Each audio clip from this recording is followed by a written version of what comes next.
안녕하십니까. 이번 시간에는 우리 기출문제집 교재 397페이지의 16번 문제입니다. 보정설정제도와 관련해서 문제죠. 법인인 기업 공인중개사가 서울특별시 A구의 주된 사무소를 서울특별시 B구, C구, D구, E구에 각 분사무소를 둘 수 있죠. 법인인 기업 공인중개사는 주사무소 소재지를 제외한 나머지 시군구별로 한 개소씩 분사무소를 설치할 수 있으니까, 자, 법령상 중개행위를 함에 있어서 거래 당사자에게 발생할 수 있는 손해배상 책임과 관련해서 이 법인인 기업 공인중개사가 보증보험에 가입할 수도 있죠. 이 법인이 설정해야 할 최저 보증보험 금액은 합계는 얼마인가 해놨는데, 결국 분사무소를 B, C, D, E 4개를 설치 운영하고 있는 법인인 기업 공인중개사입니다. 근데 분사무소 설치 시에는 보정 설정을 1억 원 이상을 추가로 설정을 해야 되는 것이 분사무소 설치 요건이죠.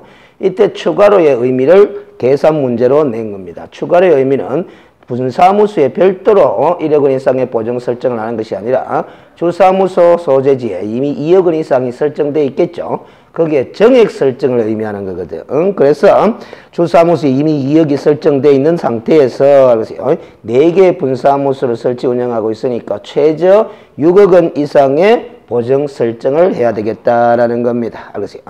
자, 그래서 다른 법률에 의해 중개업을 할 수 있는 법인은 제외함이라고 표시를 다른 거는 우리가 지역농협 등 조합의 경우는 1천만 원 이상의 보정 설정할 예외를 두고 있기 때문에 그 점을 고려하게 되면 또다시 답이 없어지게 되니까 물음표에 조건을 제시한 거죠. 자, 그 다음에 17번 문제입니다. 개업 공인중개사 갑의 중개보존 을의 과실로 중개업인 병이 손해를 입었다. 이와 관련한 설명을 옳은 것은 했는데, 이 문제를 통해서 우리가 간주규정을 떠올릴 수 있어야 됩니다. 보조원 을의 과실로 이랬으니까 고용인의 업무상 행위는 그를 고용한 개업공인중개사의 행위로 본다라는 이 간주규정에 따라서 개업공인중개사 갑도 부진정 연대 책임에 의해서 손해배상 책임을 함께 지게 돼 있다라는 사실을 생각하면서 지문을 읽어 들어가실 필요가 있겠습니다. 자, 그래서 1번에 갑은 중개사무소 개설 등록 이전에 손해배상 책임을 보장하기 위해 보증보험 또는 공제에 가입하거나 공탁을 해야 한다 해놨는데, 그러세요. 이 손해배상 책임을 보장하기 위한 보정 설정은 등록한 다음에 하는 거죠. 등록한 후 업무를 개시하기 전까지 하게 되어 있습니다. 그래서 틀린 답항이 되겠고, 을의 업무상 행위는 그를 고용한 개업공인중개사 갑의 행위로 본다. 간주규정이죠. 이게 답이네요. 3번에 갑은 을의 모든 행위에 대하여 병에게 손해배상 책임을 진다 해놨는데, 이미 알아서 2번에 업무상 행위라고 힌트를 줬습니다. 그 모든 행위가 아니라 업무상 행위에 대해서만 병에게 손해배상 책임을 지게 되는 거죠. 그 다음 갑의 병에 대한 책임이 인정되는 경우, 연대 책임이 인정되는 경우 을은 직접 병에게 손해배상 책임을 지지 않는다는 연대 책임 관계죠. 그래서 을도 함께 손해배상 책임을 지게 됩니다. 갑의 책임이 인정되어 병에게 손해배상 책임을 이행한 공제사업자는 갑에게 구상권을 행사할 수 없다 해놨는데, 알겠어요. 공제금을 지급을 하게 되면 공제기관에서는 다시 가입한 개업공인중개사에게 구상권을 행사할 수 있게 되겠죠. 그러나 이 사례에서는 을의 과실이기 때문에 갑은 다시 을에게 구상 책임을 물을 수 있게 되겠죠. 그 다음 18번으로 갑니다. 공인중개사 법령상 개업공인중개사의 손해배상 책임 규정에 관한 설명으로 틀린 것은 1. 개업공인중개사는 업무를 개시하기 전에 손해배상 책임을 보장하기 위한 보증보험이나 공제에 가입하거나 공탁을 해야 한다. 즉 보정 설정을 해야 한다는 거죠. 법자문 그대로입니다. 업무를 개시하기 전에라는 것이 출제 포인트가 자주 되는 거죠. 2번에 개업공인중개사가 손해배상 책임의 보장을 위하여 가입한 보증보험이나 아니면 공제계약은 우리가 다 성격이 동일한 보증보험적 성격을 가진 제도로서 우리 판례에 따르면 타인을 위한 손해보험계약의 성질을 지닌다. 이렇게 해보겠습니다. 타인을 위한 하는 부분이 포인트가 되는 거죠. 그래서 일반적인 우리 상해보험과는 좀 다른 측면이 있습니다. 개업공인중개사가 자기의 중개사무소를 타인의 중개인 장소로 제공하여 당사자에게 재산상 손해를 입힌 경우 개업공인중개사에게 책임이 있다. 우리 30조 2항 규정 그대로 옮겨둔 겁니다. 사무소 제공에 따른 무과실에 의한 손해배상 책임 규정이죠. 옳은 답항이겠고 4번에 개업공인중개사의 손해배상 책임은 가입한 보증보험의 보장 금액을 한도로 한다 해놨습니다. 그래서 손해배상 책임은 가입한 보증보험의 보장 금액을 한도로 한다. 틀려버렸네요. 그래서 우리가 손해배상 금액과 이 손해배상 보장 금액은 구별을 해야 되는 거죠. 그래서 이 보증보험의 가입 한도액, 보증보험의 가입 한도액은 바로 보장 금액을 가리키는 거죠. 그래서 손해배상은 실제 발생된 손해액, 전액이 다 손해배상 금액이 되는 겁니다. 그래서 우리가 손해배상 책임을 최소한도로 보장하기 위해서 설정하는 것이 업무보증 설정이죠. 그래서 저 업무보증 설정 한도액을 초과해서 발생된 손해액은 결국 여전히 개업공인중개사의 손해배상 책임 문제로 남습니다. 그러나 보증 한도를 초과한 손해이기 때문에 보증기관이 지급할 책임은 없다라는 것뿐이지. 자, 그 다음에 5번에 의뢰인이 개업공인중개사에게 소정의 보수를 지급하지 아니한 무상중개의 경우에는 손해배상 의무가 당연히 소멸되는 것은 아니다라는 거죠. 대부분 판례 입장이죠. 그래서 우리가 판례에 따르면 확인 설명 의무와 그 확인 설명 의무 이행 과정에서 발생된 손해배상 의무는 무상중개의 경우에도 적용이 되는 의무다라는 겁니다. 그래서 우리 중개계약 자체가 원칙은 유상계약이지만 예외적으로 무상중개계약을 체결할 수도 있죠. 그 무상중개계약의 경우에도 확인 설명 의무와 손해배상 책임 의무가 소멸되는 것은 아니다라는 것이 판례 입장입니다. 그 다음 19번 문제. 개업공인중개사의 손해배상 책임 등에 관한 설명으로 옳은 것은 1. 중개 의뢰인에 대한 손해배상 책임을 보장하기 위한 보증 설정 방법 중 하나인 공탁은 중개 업무 개시와 동시에 하여야 한다는데 우리 법 규정에 따르면 업무 개시 전에 되죠. 그래서 틀린 답항이 되겠고 2번에 법인이 아닌 개업공인중개사, 즉 개인인 개업공인중개사가 손해배상 책임으로 보정해야 할 금액은 5천만 원 이상이 아니라 1억 원 이상이죠. 3번 공탁금으로 손해배상을 한 개업공인중개사의 경우는 30일 이내 그 부족하게 금액을 보전해야 한다는데 30일 이내로 규정이 안 돼 있고 15일 이내죠. 4번에 지역농협동조합이 중개업을 하는 때는 1천만 원 이상의 보증을 설정해야 되고 이 문제는 금액을 가지고 이제 출제를 한 것으로 보이네요. 5번에 방금 이야기했던 판례 입장인데 확인 설명 의무와 그 위반을 이유로 하는 손해배상 의무는 중개의뢰인이 개업공인중개사에게 소정의 보수를 지급하지 아니하였다고 해서 당연히 소멸되는 것은 아니다라는 거죠. 그 다음 뒷페이지. 자, 1번 문제로 갑니다. 에스크로 제도네요. 개업공인중개사의 중개로 매매계약이 체결된 후 계약금 등의 반환 채무 이행을 보장하기 위해 매수인이 낸 계약금을 개업공인중개사 명의로 금융기관이 예치했다. 자, 이 문제의 포인트는 아마도 개업공인중개사 명의로 금융기관 등에 예치했다라는 거. 그게 출제 포인트가 될 수 있겠네요. 공인중개사 법령상 이에 관한 설명으로 틀린 것은 이 예치 명의자가 개업공인중개사냐 아니면 대통령령이 정하는 자냐 그걸 정확하게 좀 구분해서 정리를 하실 필요가 있는 주제입니다. 1번에 금융기관이 예치되는데 금융기관이 예치하는데 소요되는 실비는 특별한 약정이 없는 한 매도인이 부담한다 하는데 바로 틀린 답방이네요. 우리 실비에 관한 규정을 보면 반환채무 이행 보장에 소요된 실비는 권리를 취득하고자 하는 중개 의뢰인에게 청구할 수 있다. 이렇게 되어 있습니다. 그래서 매도인이 부담한다 아까만 틀린 건데 다만 의뢰인과 개업공인중개사 간에 특별한 약정에 의해서 부담의 주체를 따로 정할 수도 있는 거거든요. 그래서 특별한 약정이 없는 한 이런 표현을 붙인 겁니다.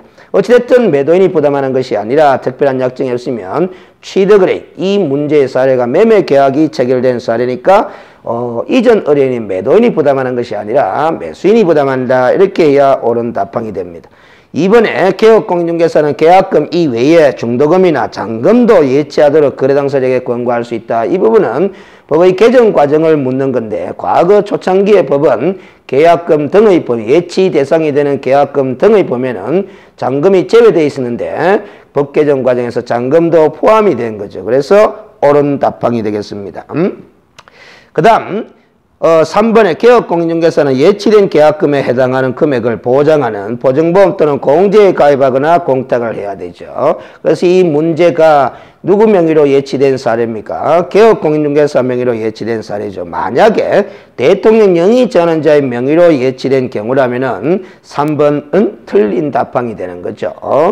근데 지금 개업공인중개사 명의로 예치했기 때문에 3번은 옳은 답항이 될 거고, 이 예치된 계약금 등에 해당하는 금액을 보장하는 보증보험이나 공제가입이나 공탁을 하는데 소요된 비용이 바로 1번에서 제시하고 있는 금융기관에 예치하는 데 소요된 실비에 속하는 거죠. 4번에 계약공인중개사는 예치된 계약금이 자기 소유 예치금과 분리하여 관리될 수 있도록 해야 됩니다. 누구 명의로 예치된 경우다? 개업공인중개사의 명의죠.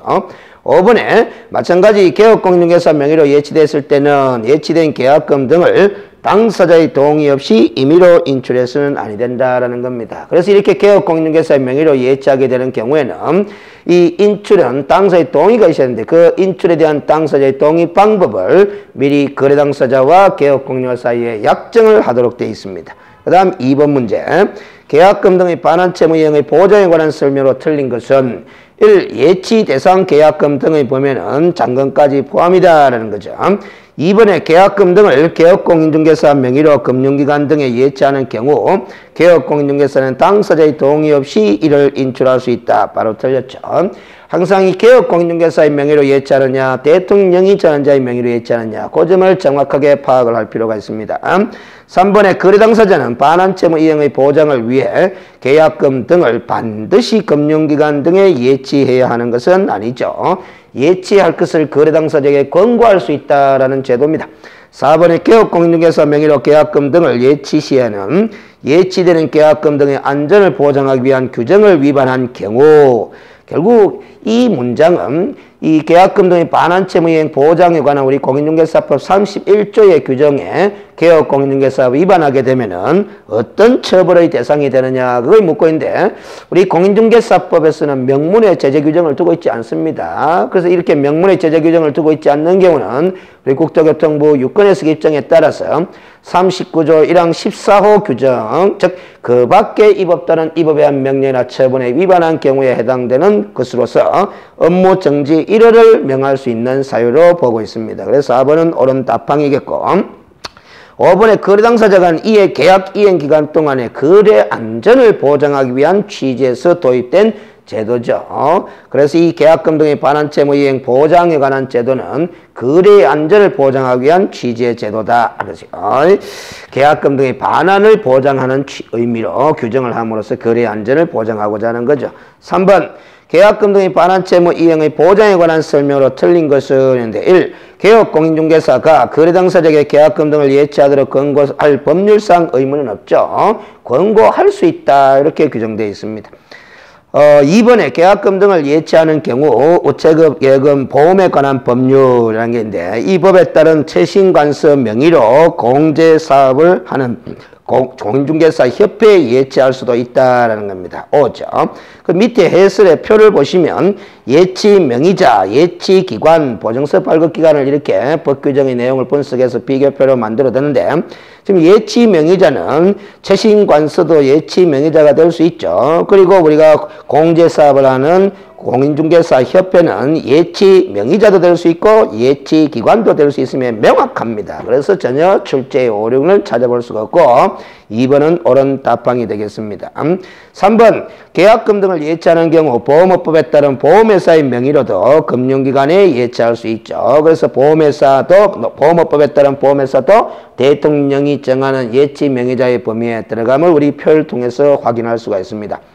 그 다음 계약금 등을 예치하는 경우 매도인 명의로 금융기관에 예치할 수 있다 해놨는데 매도인은 예치 명의자가 될 수가 없습니다. 매수인도 예치 명의자가 될 수 없는 거죠. 당연히. 자, 그래서 거래 당사자는 예치 명의자가 될 수 없다라는 겁니다. 그래서 5번 지문과 4번 지문이 동일했네요. 아마 그 편집을 하는 과정에서 아마 미스를 했는 모입니다. 5번에는 지금 4번과 5번은 다 틀린 것으로 처리를 하시면 되겠네요. 그래서 5번 지문은 무엇이든지 기억이 잘 안 나는데 어찌됐든 옳은 지문이 나와 있겠죠. 자, 그런데 이 해설에 보면은 표가 있는데, 그래서요. 지금 우리 법 규정상으로 보면 예치기관의 범위가 명확하지를 않아요.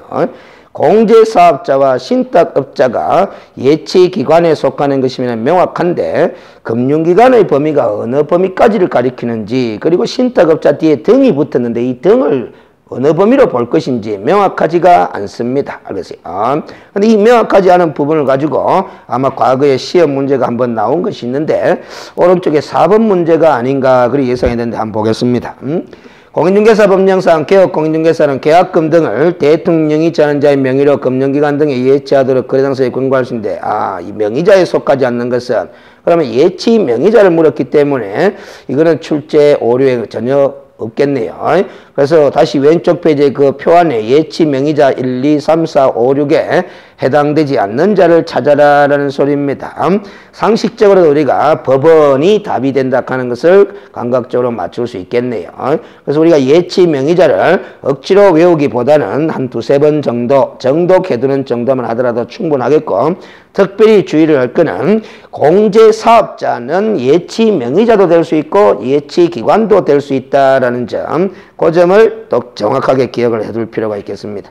그 다음 404페이지에 보시면은 계약금 등의 반환 채무이행 보장에 대한 설명 중 옳은 것은 1. 개업공인중개사는 거래의 안전을 보장하기 위해 필요하다고 인정하는 경우 거래계약서의 작성이 완료될 때까지 계약금, 중도금 또는 잔금을 예치하도록 권고해야 한다 해놨는데, 권고할 수 있는 제도지 해야 하는 제도는 아닙니다. 그리고 거래계약서의 작성이 완료될 때까지도 틀린다고 봐야 되죠. 계약 이행이 완료될 때까지입니다.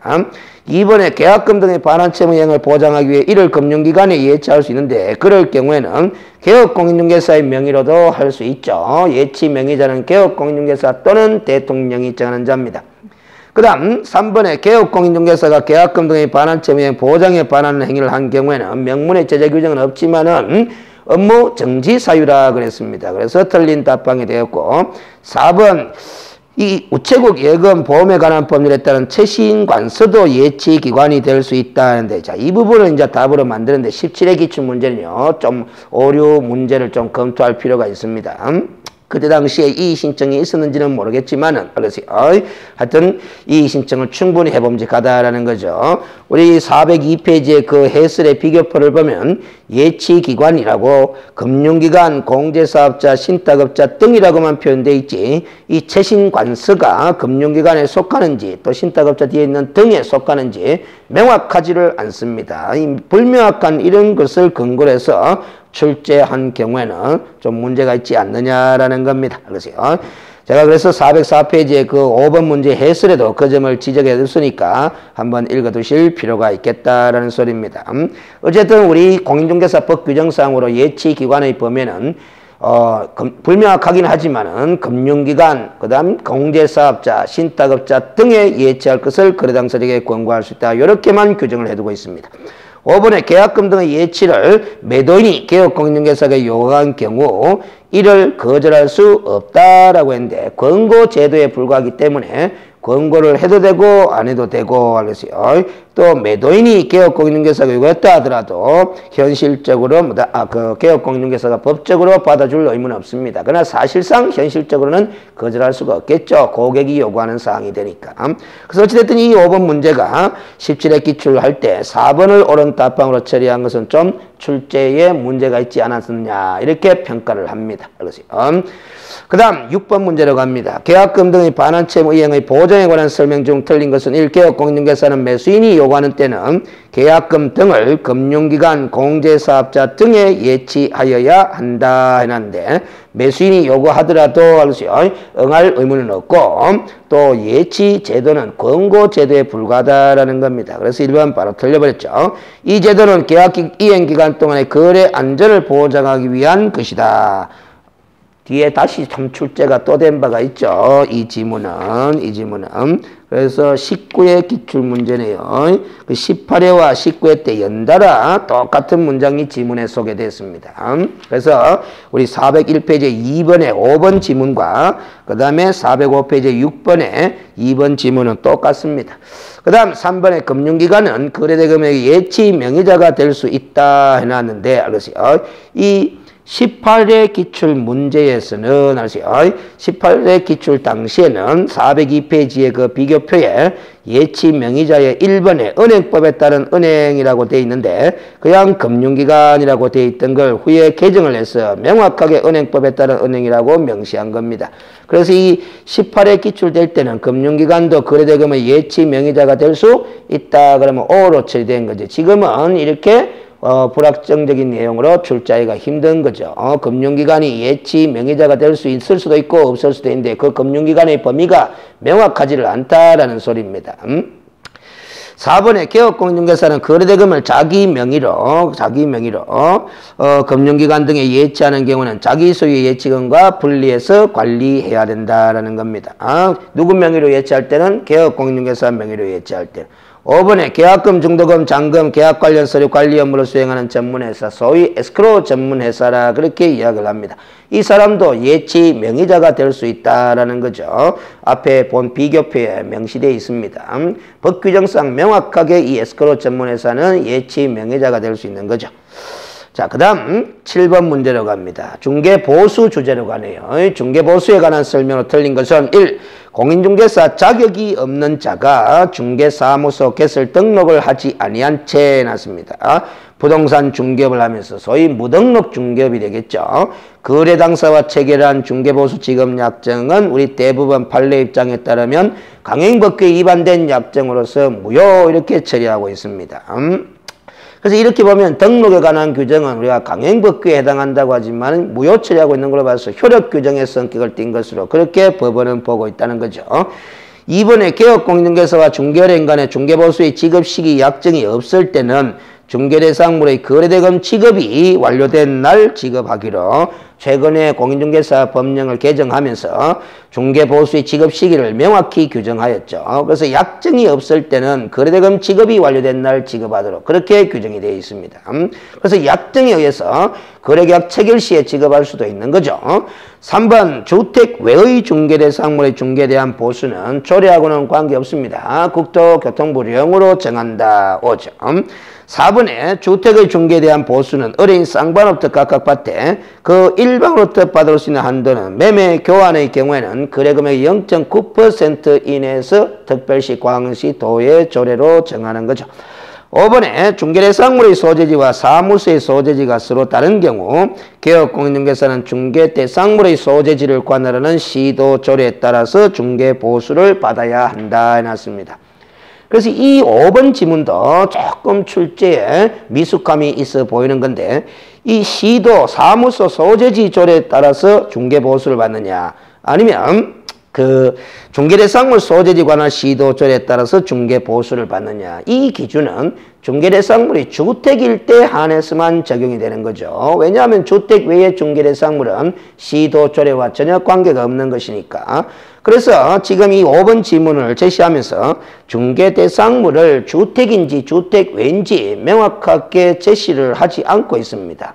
법전 자체가 이렇게 돼 있죠. 그러나 법전에서는 이 조문의 위치가 주택에 대한 중개대상물에 관한 규정에 두고 있기 때문에 법전에서는 주택이라고 밝혀놓지 않더라도 당연히 이 중개대상물은 주택으로 우리가 해석할 수 있는 충분한 근거가 있지만은 이렇게 문제 속에 낼 때는 이 중개대상물이 주택인지 주택 외의 물건인지를 명확하게 밝혀주면서 출제를 해야 되는 거죠. 그런데 이게 26회 시험인데 또 다른 시험에서는 주택이다 하는 걸 명확하게 밝혀주면서 이 내용을 제시한 적도 있습니다. 그래서 출제위원 되시는 분의 어떤 미숙함 이런 부분들이 보일 수 있는 부분들이죠. 그래서 해마다 이 출제위원 되신 분들의 어떤 출제 어떤 능력이라든 자질 이런 부분에서 우리가 때때로 미숙함이 드러나는 그런 문제를 종종 볼 수가 있습니다. 어찌됐든 이게 시도조례에 따라서 중개보수를 받는다 하는 이 중개대상물이 주택이다 하는 것을 전제로 보더라도 틀린 게는 틀림이 없습니다. 왜냐하면은 사무소 소재지를 관할하는 시도조례에 따라서 보수를 받는 것이거든요. 그래서 5번이 확실히 틀린 것이면 틀림이 없습니다. 그러나 조금 더 출제를 보다 더 명확하게 해설하고자 했다라면은 중개대상물 옆에 주택이라고 관로해서 표시를 달아주었다라면 보다 더 좋은 출제 지문이 아니었느냐 이렇게 본다라는 거죠. 그 다음 407페이지에 8번에 중개보수에 관한 설명을 옳은 것을 했는데 1. 교환계약의 경우에는 교환대상 중개대상물의 평균가액을 거래금액으로 하여서 보수를 계산한 것이 아니라 큰 금액을 거래금액으로 하여서 계산을 한다는 거죠.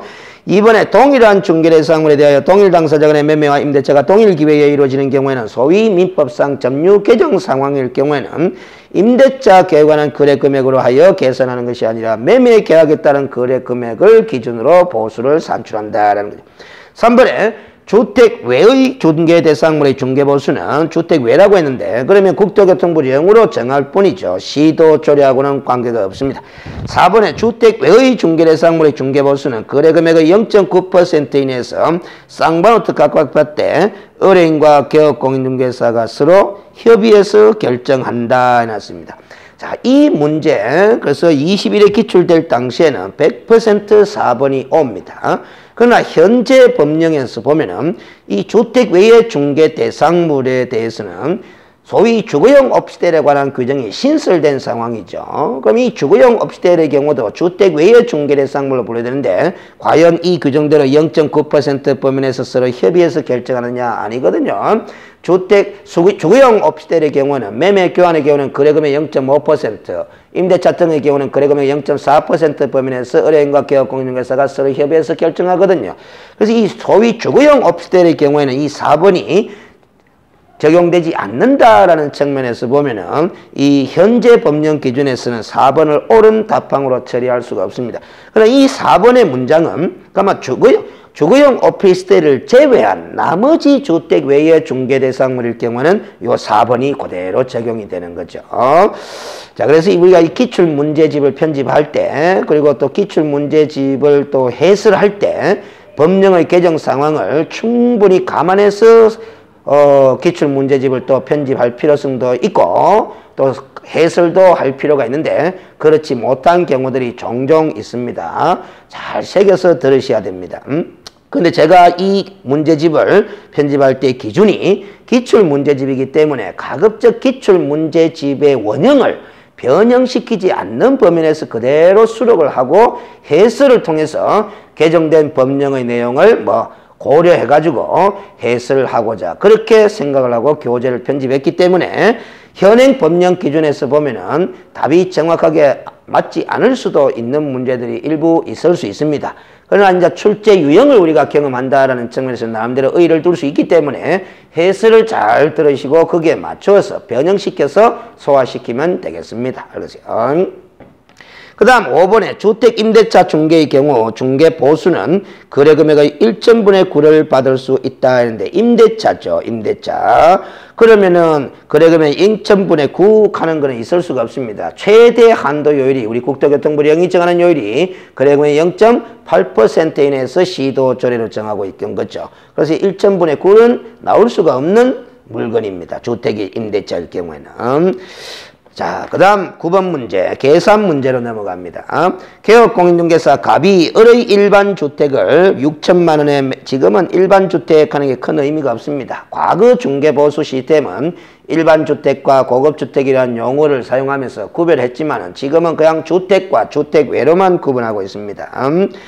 6천만 원의 매매를 중개한 경우와 갑이 위 주택을 보증금 1,500만 원, 월차임 30만 원, 계약기간 2년으로 임대차를 중개한 경우를 비교했을 때 갑이 을에게 받을 수 있는 중개보수 최고 한도액의 차이는 이렇게 물었다면 결국 매매에 따른 중개보수를 계산하고 임대차에 따른 중개보수를 계산해서 차이를 금액을 산출할 수밖에 없겠죠. 수수료 계산 문제가 두 번 계산해야 되는 문제입니다. 알겠죠? 이런 거는 과거 기출된 기준에 따르면은 결국 두 문제를 한 문제로 합친 거나 마찬가지죠. 결국 시간을 더욱더 요구하게 되는 그런 출제가 되는 겁니다.